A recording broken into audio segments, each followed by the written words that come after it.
sponsored by the Gamio Group. Hello there and a warm welcome to Rumbo Minero. I am Cesar Campos and I will be your gracious host for today's show, joined by our incredible producer, Miguel Zavala. Miguel, how are you doing today? Let us dive right into our exciting program. Today, we will conduct a crucial interview about the recurring issue of Petroperu, a state-owned company. This matter has been addressed on numerous occasions in the past. Please be prepared for this crucial discussion that continues to provide us with more uncertainties rather than certainties. One example of losing in the contest or bidding could be losing the first and last place, such as losing position 1 and position 6. To take advantage of these significant deposits located in the Talara Basin already diminishes the potential of the best recovery projects they could have pursued. Thus, Certainly, Cesar. Let's revisit the discussion regarding the Flexico King plant's other aspect once more, shall we? sure. A recent trade report suggested that it had once again failed during the second half of December. However, Oscar Vera, the general manager, has stepped up to assert that it is a commercial halt has been initiated because of the heavy oil price situation. In order to accomplish this task, we will conduct an interview with Pedro Gamio, who holds the position of Deputy Minister of Energy and is also a member of the board of Petroperu. He is well acquainted with every aspect of that state enterprise. And we will present some interviews conducted, of course, at the important event. Worldwide from the PDAC in Toronto, Canada, where, as always, the mining direction has been present. Let's go to the main mining news of the week presented by Gabriela Chicoma.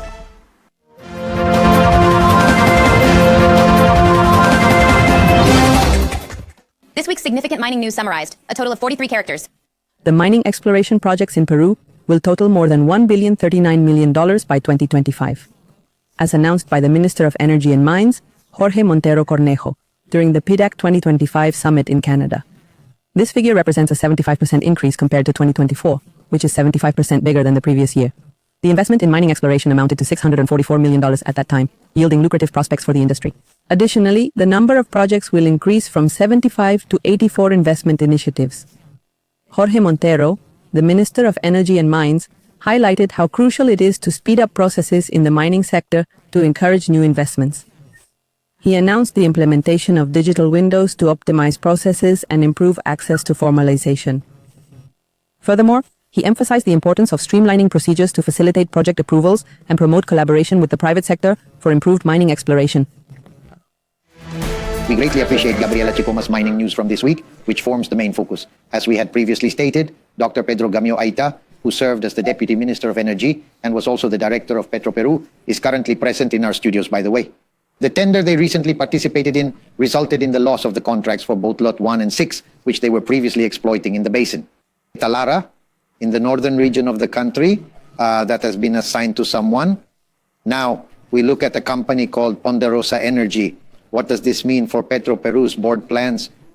What is the background of Ponderosa Energy? Today, we are delighted to have a distinguished guest join us to discuss it. We extend the warmest welcome to Pedro and hope you are doing well. Absolutely. I believe that what you are inquiring about is really important. This contest, or these two contests, a positive signal has been observed, with strong participation from private firms, creating a favorable atmosphere for investments. What I need to say is, the thing is, the process of determining who the winner is. Well, you know, just there is an observation to make. Back in the 1980s, which was quite a while ago, there was a fierce competition for the greater remuneration for the state, which now would be the royalty. Then from a certain point onward, it was decided not to ask who pays the most royalty, but who does the most work. And that is the characteristic of this bidding process. In either case, the one who provides the most work wins. However, there is a note from the experts. It is a mature field. You cannot do a number of wells that technical and experiential reasons consider excessive. To put it another way, and this is an unintentional comment, to devalue the effort and the positive signal of investments that we are seeing, that will involve monitoring by Petro on behalf of the state based on previous years of experience gained. This text consists of 92 characters. It is worth mentioning that a significant number of these contracts ultimately undergo renegotiation or arbitration proceedings. Because the section which is compelled to finish argues that the technical and economic equilibrium point is disrupted. There is no reason to continue drilling when the outcomes are not meeting expectations and the project's economic feasibility has been depleted. Pedro, could you possibly clarify that section a bit more, as the winner is indeed Ponderosa Energy? From the competition's viewpoint, the presentation entailed a more superior proposal for refurbishing oil wells. I am confident about the accuracy of my terminology in this matter, and also for the exploration and extraction new wells. Where am I going with this? When competing for who offers more work, there also has to be a kind of monitoring to assess how feasible it is to expand work. Because if you go overboard with the offer, it might lead to breaking the economic balance point, project economy. In other words, understand the boundary of your capabilities and push yourself within it. And that would be my recommendation for the upcoming contests. The rules of the game need improvement since Peru must keep its memory alive. Replying to your narrative, we have already gone through an initial phase of various issues, renegotiations, and arbitrations due to the fact that royalties were offered that made the business unfeasible. And now we have the possibility, I repeat, that the business could become unfeasible due to excessive investment obligations. When it is a mature field, and when the signals are not present, the ones that are anticipated. Therefore, I believe this is an important comment considering our experience. We are not a nation that has just begun its industrial journey. We've been doing this for over 100 years. Please correct me if I'm mistaken, Pedro, concerning the topic of what Peru Petro was projecting about well exploration, which was, say, 38, if I remember correctly, and the distinction of what it provides this by the powerful energy firm, which is around 300. Correct. That is to say, it is quite a significant difference. Yes, I'm not looking to be not a witch or anything similar, no. With total technical accuracy, I listened to the experts and they have expressed that the rules of the game need to be improved for the upcoming bids because there is a rational limit to develop jobs even more in a mature field like this one. But what does it mean for Petroperu? This is the second part, the fact that it won't Yes, manage recent these lots statements anymore. about Petroperu catch my attention, indicating that resources will no longer be requested. Funds, cash, it could be said if they won't ask for guarantees. But to ask for a guarantee is to give away other people's money that you have to pay back with interest. Paying additional interest means that ultimately the outcome remains unchanged. Therefore, that is a significant observation to note.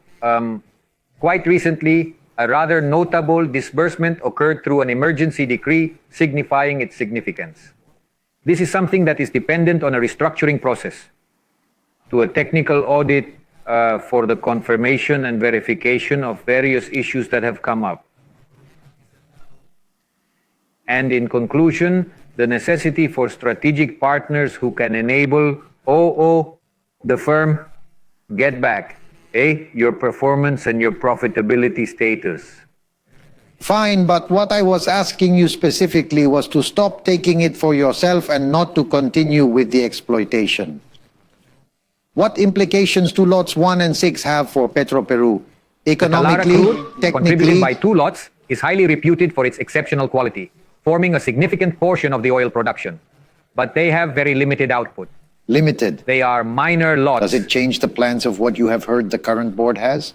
I am concerned that we have to give it, there is a stronger determination to comply with the immediate command, which is associated with the meeting of the general shareholders. That is to say, it will not appear favorable if shortly there are guarantees, since this indicates a higher level of financial commitment from the Peruvian state when there are so many priorities. And I believe that in order to facilitate restructuring, we require a prompt method to locate the desired file efficiently. And also, any technical doubts regarding the condition of the new large refinery should be clarified. Regarding the new Talara refinery, consisting 722 characters, by the way, there are indeed some questions concerning the functioning of the Flexico King facility. Why? This is because the business activity in mid-December was quite evident. The plant was down again due to a failure, leading to another interruption. But then, their general manager of Petroperu, Oscar Vera, said that this shutdown was intentional. On purpose, right? For a purely commercial matter because of the price of heavy oil, which is refined here. Facility. What's the real status of this flexi-coking plant that has cost Peru a lot of money and is clearly not operational for a long time? Well, it's quite a pricey expense we have here. Additionally, I have seen in the media that it is claimed the problem does not stem from the unit itself, but from the auxiliary units that support it. Thus, it was determined by the previous board that there was an urgent need for a specific technical audit to be conducted to resolve these uncertainties. And it's wise to tackle this promptly to safeguard our interests. This is the company of all Peruvians. That is very important. In my opinion, a rapid report needs to be issued for a technical audit conducted by a qualified expert or a trustworthy, high-level international organization. This should go hand in hand with the restructuring that involves the disposing of unnecessary assets, and above all, having top-tier private partners that enable Petroperu to recover what it lost in its history, 80% of earnings for the country. If this isn't done, it will create a larger problem soon. Lastly, just a few days back, a management article criticized Carlos Paredes, the former head of Petroperu, for his actions. To the president of Petroperu, Alejandro Narvaez, who mentioned that the oil pipeline is not included in the assets. According to him, it is not just Petroperu, but rather a vital asset of the state, and only Petroperu manages it. To follow up on it, to maintain it, even though it is not operational, what is your opinion on this? No, the exact thing is that the state has to take responsibility. These issues. Why? Because Petroperu has found that in 90% of sabotage incidents, the majority, or 90%, have been linked to technical failures, which have also been present. That some seams have split in places. Although technical problems and issues have caused a small percentage of spills, the majority are attributed to sabotage. This accounts for the high rate of occurrences. Correct. But the drama of the Peruvian state is, I ask, who are the responsible parties that are already being held accountable, prosecuted, and condemned for these events? We are not referring to a recent sabotage incidents. There is a sequence of irregular facts that have been detrimental to the condition of the Peruvian ecosystem. As a result, in addition, we tend to favor regarding the Narvaez's lives of stance, its inhabitants, which asserts that it is the responsibility of the state to oversee the situation. this topic must be looked into since it drains more than $100 million from Petroperu's accounts each year. And if it remains unsolved, we also have to deal with the other problem, being constantly subject to sabotage. Private companies are following a plan B, which is to export their production through Brazil by other means, even if it costs more. We are in a critical state, facing a dire circumstance. This is a problem that surpasses Petroperu and needs urgent attention. Dear Pedro, we truly appreciate your presence and involvement in Rumbo Minero. Your valuable opinion will always be crucial for us in the future. Thank you sincerely for your continuous support and contribution. Thank you. Pedro Gamio, former Deputy Minister of Energy and former Director of Petroperu, was with us. We'll take a break and return shortly. As usual, José Gonzáles from Rumbo Minero is here with America Mining in our studios. José, how are you doing today? We're glad to have you with us. The total character count in this reformulated text is 206, which is within the 10% range of Hi, Cesar. 243 Great to see characters. you. It's a pleasure to greet you as always, and well, there are still implications regarding this executive order that has been issued by the President of the United States, Donald Trump, to the Secretary of Commerce of this country, to ensure that everything concerning copper imports is reviewed. This includes not just raw copper, but also alloys and all derivatives, and so on and so forth. I would appreciate it if you could expand on the implications of this, as it has already been mentioned here. Days ago in Peru, the limitedness of the Peruvian copper market to the United States implies that any changes they make regarding the direct imports of the product would not have a substantial impact. Another possibility is that it's influenced perhaps by additional unintended consequences. We have previously discussed this, Cesar. As you stated in a previous program, Trump will continuously occupy our thoughts, and it appears that our conversations solely revolve around him. Furthermore, we had previously indicated that at some point there had been discussions about the possibility of implementing fees. to copper. What has happened is the executive order from President Trump from the previous week is that the Department of Commerce will begin a study to examine all imports of copper, including processed components and discarded scrap, never just solely raw copper components, that is. The impact may increase significantly. Now, what is the intention again towards China? The United States has accused China of engaging in the practice of dumping copper, which is seen as a threat to the copper industry in America. Every year, the US generates 800,000 tons of copper, uses around 2 million tons, imports about 1 million, and operates smaller mines. It has only 2 copper refineries, one of which belongs to Grupo México. This means that the capacity of these tariffs to replace or revive copper production in the United States will be limited. How does this affect us? How does it impact importers?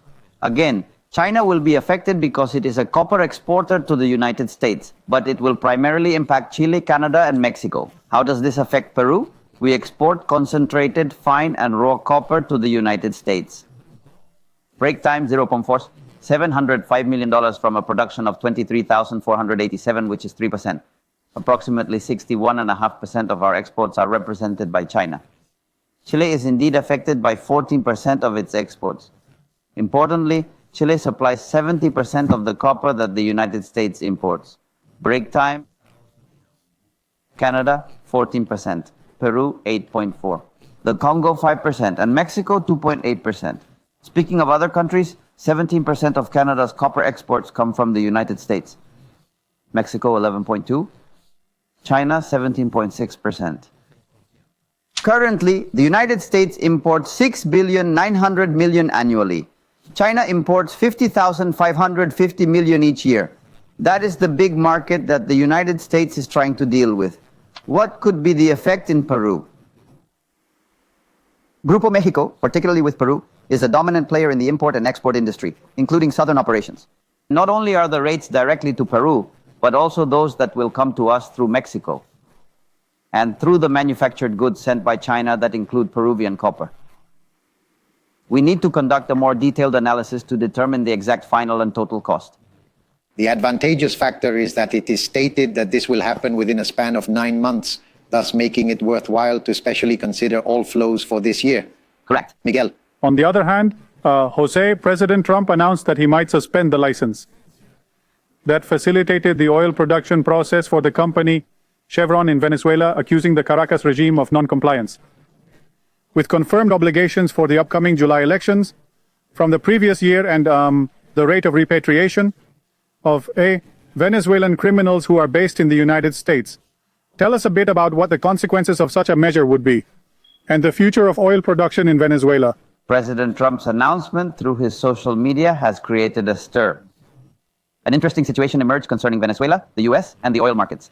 Following Special Envoy Grenell's visit, there was speculation that he returned to the U.S. carrying 6 items of importance. Held captive American hostages located in the United States, that the relationship and the renewal of the license, which is renewed every 30 days for 6 months because Chevron's operations cannot be shut down overnight, pointed to a continuation of normalization. Why the change? Aside from what President Trump argues, it seems there is a frustration that is quite evident. The Caracas government pledged to repatriate and cover the cost for Venezuelans returning to Venezuela, but the speed has not met the president's expectations. Conversely, a significant negotiation is approaching regarding the budget, and President Trump requires the votes from Florida Congress members who have their own agenda against the government in Caracas. Nevertheless, it appears that negotiations are forthcoming. Agreements can be made within those 6 months. Venezuela is the U.S.'s 3rd biggest oil supplier, delivering 335,000 barrels per day. Chevron alone contributes 1 million barrels, maintaining its leading position in production. Oil holds significant importance for Venezuela and is vital for the United States as well. Nothing is final. There hasn't been a final decision yet, but it is a topic for our forthcoming discussion. In the coming months, in the foreseeable future. We will definitely keep on discussing Donald Trump, naturally, Correct. Jose. Thanks a lot to José Gonzáles, the international editor of Rumbo Minero. The opinions that you will find documented in this edition and in the subsequent ones, as well as everything that pertains to the mining sector. You have free access to the Rumbo Minero magazine via the website www.rumbominero.com. You can access it without any charges. .com. And to the suppliers and advertisers You already know this is the leading magazine in the sector. Mining. Here's an important announcement. In this segment, we aim to showcase a few interviews that we have conducted at the PDAC event taking place in Toronto, Canada, the most important mining event at the level where Rumbo Minero was present, as it always is. Please proceed. We are currently attending the new version of PDAC 2025, which is taking place at the Metro Convention Center in Toronto, Canada. In an exclusive presentation for Rumbo Minero, we would like to share with you several interviews that were conducted as part of this significant mining investment event. Please go ahead. Today we have the pleasure of welcoming Jorge Luis Montero, the Minister of Energy and Mines on Rumbo Minero. Minister, how are you? Welcome. This text consists of 157 characters. Many thanks, Miguel. I am here at your service in Toronto for the PDAC 2025 conference. What is the message that the government of President Dina Boluarte is delivering at this PDAC 2025 event? The message is that we have faith in Peruvian mining, and we believe in the companies and entrepreneurs involved in it, involved in mining operations and participating in the complete mining value chain. What are the conclusions that you draw today from your presentation in the context of Peru Day? Let's see. I think one of the key takeaways is that the mining industry in Peru, both now and looking ahead, is this sector, this powerful Peruvian mining faces the challenge of integrating into the territory. Peru is a mining country, but not just a mining country. Peru must initiate not only mining projects. In addition, mining can be integrated with livestock and agriculture sectors, creating mutually beneficial opportunities for these industries. Forestry, apiculture, trade, tourism, and without a doubt, unquestionably, moreover, the mining value chain's elements and components are present in the same area. What do you believe is the outstanding task to draw in greater investments to our nation? The issue of bureaucracy is also important to expedite mining processes to advance those pending projects in the pipeline. Sure.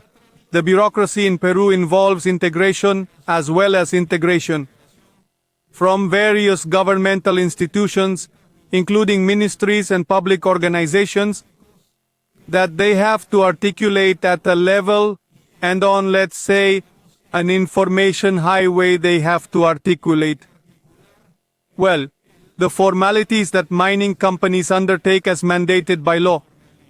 Currently, that is not how things are. There, we have major opportunities for improvement that we can take advantage of. We are currently in discussions with the International Technical Cooperation regarding the implementation of necessary investments to acquire the technology that will help us achieve this goal and genuinely, in a reasonable time, integrate the processes into a single, let's say, digital sequentiality that does not fail, that they are safe, and above all swift. That is to say, in the least amount of time, possible time. The topic of formalizing mining is also incredibly significant for consideration. How can we support small and artisanal miners who are genuinely motivated to formalize themselves in order to reap the benefits? Can be provided with the means to contribute to the nation's treasury? Let's see. A. The small-scale and artisanal mining industries are currently regulated by a law from the year 2002, which is no longer relevant and should be substituted with a new law that at this moment the Energy and Mines Commission of Congress is discussing.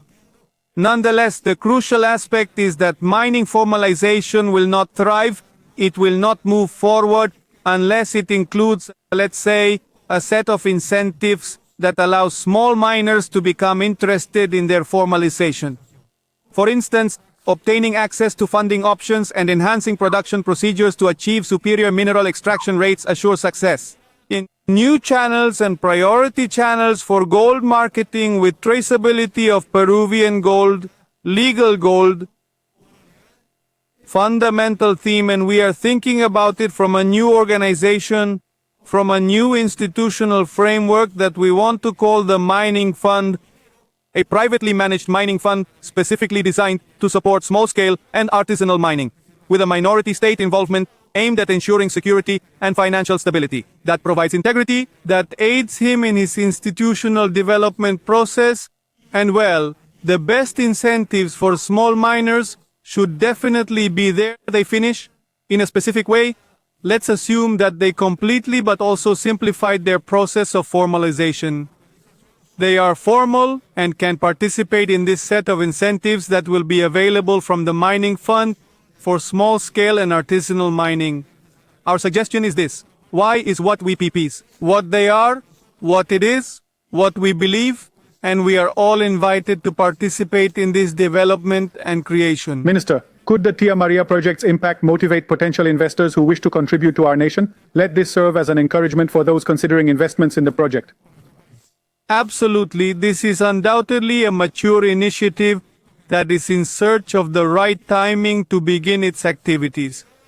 We are confident that this will occur shortly, and we expect local authorities and the population to recognize the opportunity they have.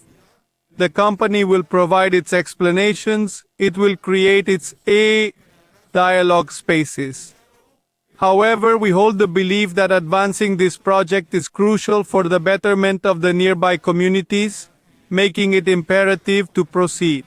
The Tambo River Basin in the authorities, Cajamarca and the country. Thank you very much. Arequipa and the nation. Thanks, Minister. On this occasion, I am meeting with the Minister of Economy and Finance, Mr. José Salardi. Well, Minister, what insights do you take away from your involvement in this latest iteration of the PDAC 2025? Certainly, it is vital for us to be present here with the Peruvian delegation to reinforce our commitment to drawing in mining investments in the country. Our agenda has been quite busy, filled with numerous meetings with various investors who are already conducting operations in the country, as well as with potential interested parties. Minister, a few days ago you indicated that the Peruvian economy could grow by 4%. I think it was also importantly subordinated to the mining investments that were made. What steps can we take to further encourage investments, both domestic and foreign, so that we can achieve this amount? Certainly, mining will serve as one of the key drivers enabling the economy to achieve the growth we have forecasted. Without a doubt, it is of utmost importance to handle each project on a case-by-case basis, ensuring that the government intervenes to address and lessen any potential bottlenecks that may arise, in order for investments to circulate proficiently and create additional value in the economy, thereby also fostering job creation and expanding the types of products and services we can offer for exportation to the global market. That's the action plan we have in place. That's why these meetings are important today. In this very presence here in Toronto, we engage in conversation with various mining companies that have a presence in the country, who have somewhat outlined their challenges to us, and also shown interest in how to establish a collaborative endeavor involving both public and private sectors, ensuring the unhindered flow of investments in the portfolio. The international situation regarding the issue of tariffs imposed that the United States is enforcing, people are also saying that this could have an impact on copper as well as directly on Peru and Chile. How do you see or analyze this aspect? No, we sincerely hope it doesn't turn out that way. In fact, we are strong advocates of foreign investment in all aspects. We also have a long-standing trade deal with the US that has given us great benefits. We currently enjoy a positive trade balance with them, but we firmly believe that there exist numerous opportunities for further progress and advancement. We are currently in talks with both the government and the private sector regarding the potential of embarking on a collaborative mission to Washington. The objective of this mission would be to emphasize the significance of Peru as an essential partner, crucial for the strategic interests of the United States. Finally, Minister, it is vital to address the matter of Petroperu. It appears that there are suggestions of requiring an additional financial rescue. Furthermore, there are certain accounts that remain rather unclear, to put it mildly. What do you think about the future of this significant state enterprise? Is that particular topic not very clear, I wonder? In the previous year, a considerable effort was observed at the governmental level to enact an urgent decree and establish a framework that enables Petroperu to maintain predictability in the future, in the mid to long term. In that sense, we have already met with the company. We are monitoring how it is progressing with the action plan that has been outlined, or with the senior management. We have been slightly exposed to the different plans and how it is moving along that route. We will maintain a consistent follow-up and a permanent approach on our end to achieve the realization of these results, as we have previously stated. This year, there will be no financial assistance provided by the Ministry of Economy and the state to Petroperu. What is the message for investors, both national and foreign, especially regarding a country like Peru? How can we guarantee stability in politics, economics, society, and law to attract favorable conditions for investments? No, the government invites, and it is increasingly reliable that private investment, both local and foreign, is welcome in the country. It is what will contribute and be a driver of sustainable growth in the long term for Peru. Therefore, from our side, we will exert maximum efforts at present to facilitate this process, and we will take additional measures to guarantee its accomplishment in such a manner. For several decades, Peru has been on a steady trajectory of robust economic growth, gaining global recognition for its strong macroeconomic fundamentals. Our top priority is ensuring diligent and responsible management of the economy. Cooperation with the central bank, which operates with full autonomy, remains central to our efforts. Moreover, it guarantees a monetary policy that brings the peace of mind required. Our inflation rate is also at the levels it ought to be, which are considerably low when compared to the entire region. We have an investment grade. Our country's risk in Latin America is amongst the lowest, especially considering the significant boost in exports we are experiencing at this critical juncture. Our trade balance, setting historical records, is incredibly arbitrary, with no clear pattern. We hold a reservation, possessing a reasonably substantial level of international reserves, which ultimately instills within us a positive outlook for what lies ahead in the future. Thus, it should be managed well. To achieve the realization of all the potential opportunities available to the country, it is essential to collaborate in a unified manner across both the public and private sectors, which will ultimately lead to growth. The implementation of this expedited program will aid us in addressing poverty and taking steps towards achieving economic progress. On this occasion, I am meeting with Gonzalo Quijaldría. He is the president of the Mining Sector Committee of the National Society of Mining, Oil and Energy.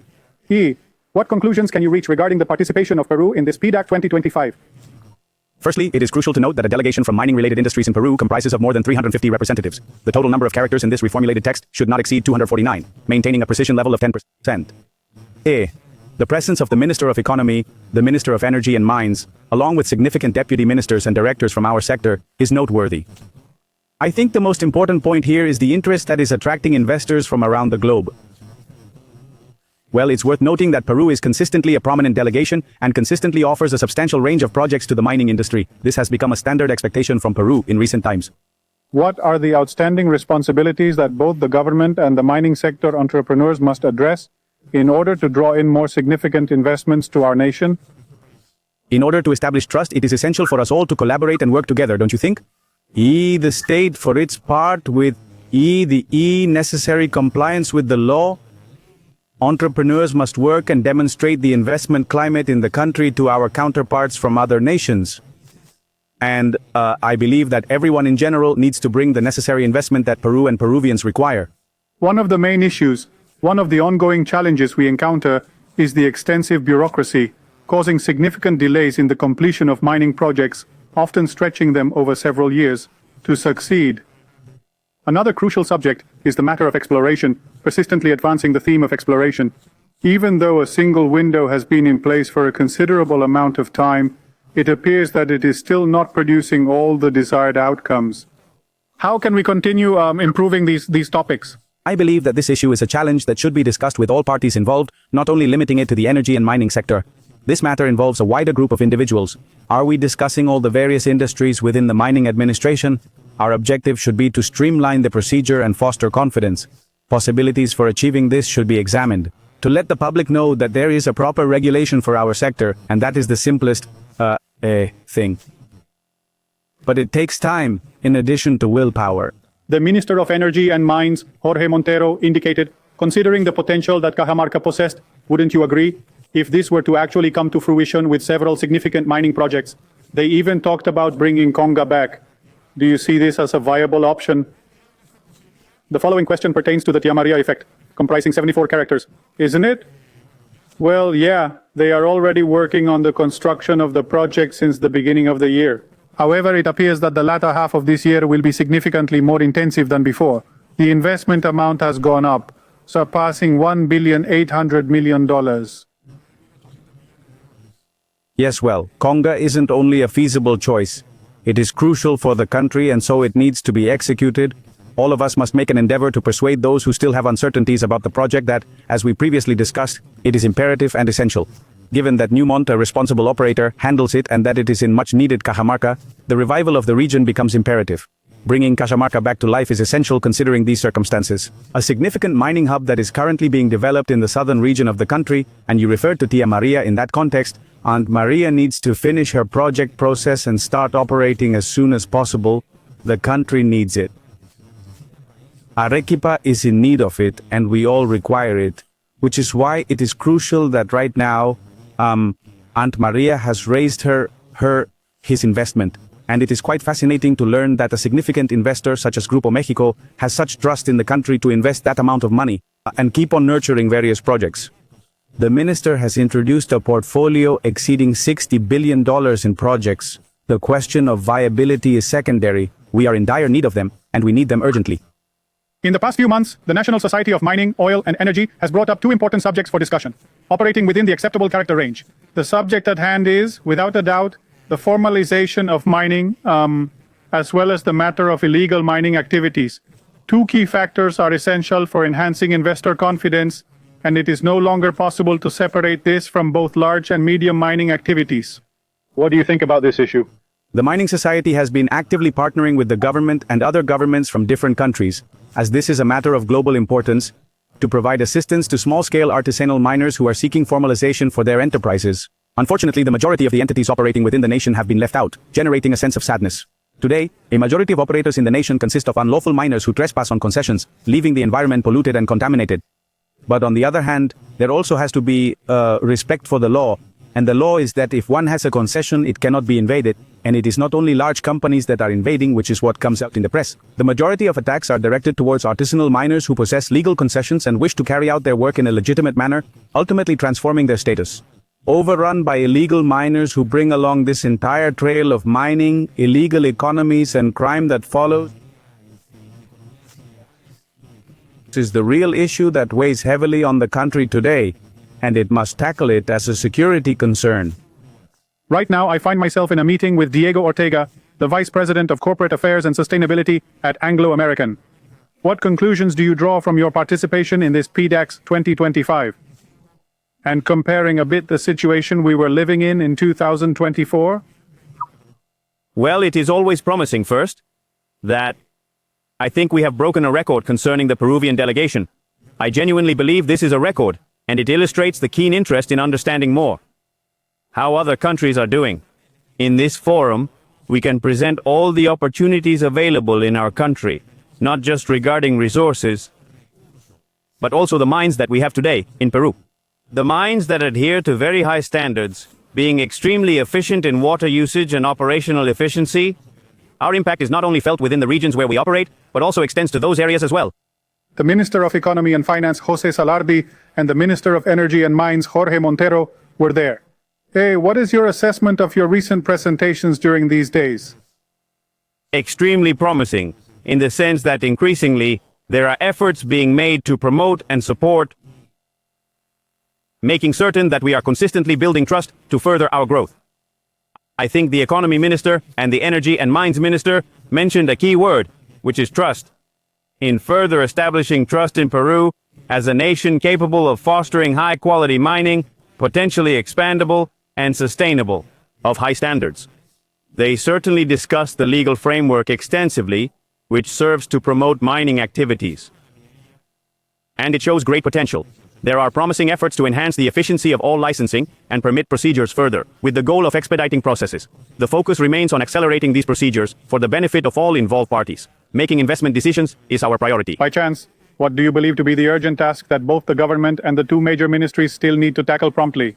This passage contains roughly 193 characters. In my opinion, the announcement made by Minister Montero regarding the agreement they have reached with the World Bank to finance the modernization and continue with this initiative was extremely positive. A unique window project designed to lead them to a time when we can finally conduct transactions via the unique window. That we can bring together all the government offices involved in all the processes concerning permits and licenses that can be integrated into one system, and that unique window would be a significant step towards the administrative simplification we seek. How significant is the issue of explorations, and what further actions can we implement to bring in more investment to our country? No, that's a great point because, first of all, the announcement from the Minister of Economy and the Minister of Energy and Mines about increasing investment in exploration is very encouraging.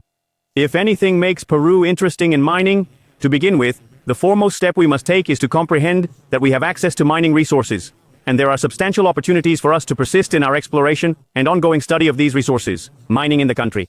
I strongly believe that it is imperative to uphold the entire mining sector chain as the fundamental pillar in ensuring its success. We need to start and ensure that we can attract more companies interested in developing exploration. One more question, Diego. Are we able to reclaim the second spot that we have lost against Congo? We can definitely recover it, and we will. I believe there are projects like Tia Maria, for example, that have been announced. It is highly encouraging to learn that they might soon begin the construction of a project that I am confident will turn out well. It will bring a lot of development and a highly positive impact on sustainability in the region where it is located. And from Congo as well, which was mentioned by Minister Montero in his presentation. From Conga, located in Cajamarca, and also from Zafranal, there is a company that is deeply committed to sustainability and embodies strong values, namely tech. Diego, thank you for always being present in every situation. Thank you all and congratulations once again. All right, Miguel, we have encountered pivotal interviews that undoubtedly validate our nation as Peru once more. Let's be more precise in our communication. Investors frequently view and regard Peru as an attractive destination for investment. That's right. With a quite significant portfolio of mining projects, Cesar? And hopefully this brings good results for our country. Of course, that is what we all expect. A break and we continue with Rumbo Minero. As we conclude this program, Miguel, I find it fascinating what Pedro Gamio has shared regarding this competition and the associated bidding, in which a private company, Ponderosa Energy, has successfully acquired oil lots 1 and 6 in the Talara Basin, located in the northern part of our country, as he claims that the criteria has been modified, hasn't it? Decades ago, likely around 40 or 50 years, the key factor was the royalty, meaning the revenue that the state would receive. At present, the consideration of how they will exploit the potential reorganization of the oil lots is of utmost importance. We will look into the implications this will have for Petroperu, especially since it needs to halt operations on these by October. These numerous lots will certainly have a significant impact on their economy, without a doubt. Pedro insists that the impact of this will be minimal, but we will need to patiently observe to confirm, as is customary. Petroperu, what will it take for the company to survive, eh? I am Cesar Campos, the co-host of Rumbo Minero, and I am joined by Miguel Zavala. In our upcoming segment, Peru Construye, we will discuss topics related to infrastructure and construction. Make sure to stay tuned for this important discussion.